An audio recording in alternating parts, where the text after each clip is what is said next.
আসসালামু আলাইকুম। সুপ্রিয় দর্শক, আজকের পর্বে আমি আপনাদের সাথে শেয়ার করব চিচিঙ্গা ভাজির পারফেক্ট রেসিপিটা। এর জন্য আমি চিচিঙ্গার উপরের স্কিনটাকে ছাড়িয়ে নিয়েছি। এখন আমি এটাকে কিভাবে কাটবো দেখুন।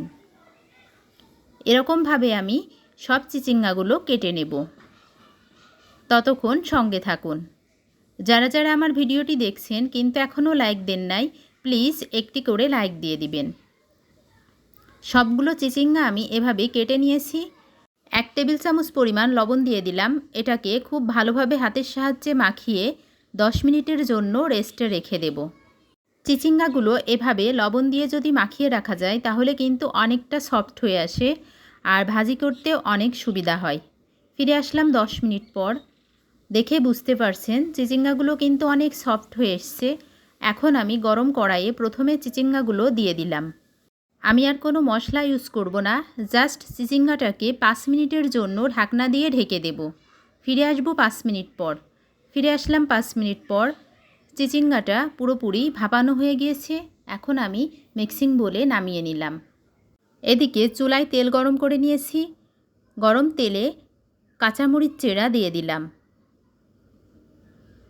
তারপর একটা পেঁয়াজ কুচি দিয়ে দিলাম। 3 থেকে 4 কোয়া রসুন থেতো করে নিয়েছি, সেটাও দিয়ে দিলাম। এগুলাকে আমি একটু ফ্রাই করে নেব। এবার ভাপিয়ে রাখা চিচিঙ্গাগুলো কড়াইয়ের মধ্যে দিয়ে নেব। 10 থেকে 15 মিনিটের মতো মিডিয়াম টু লো হিটে ফ্রাই করতে থাকব।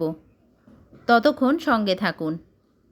যারা যারা আমার ভিডিওটি দেখছেন কিন্তু এখনও লাইক দেন নাই, প্লিজ একটি করে লাইক দিয়ে দিবেন। আর যারা যারা আমার চ্যানেলটি সাবস্ক্রাইব করেছেন তাদের সবাইকে অসংখ্য অসংখ্য ধন্যবাদ। আর যারা এখনও সাবস্ক্রাইব করেননি, প্লিজ সাবস্ক্রাইব করে আমার পাশেই থেকে যাবেন। এখন আমি হাফ চা চামচ পরিমাণ হলুদ গুঁড়া দিয়ে নিচ্ছি।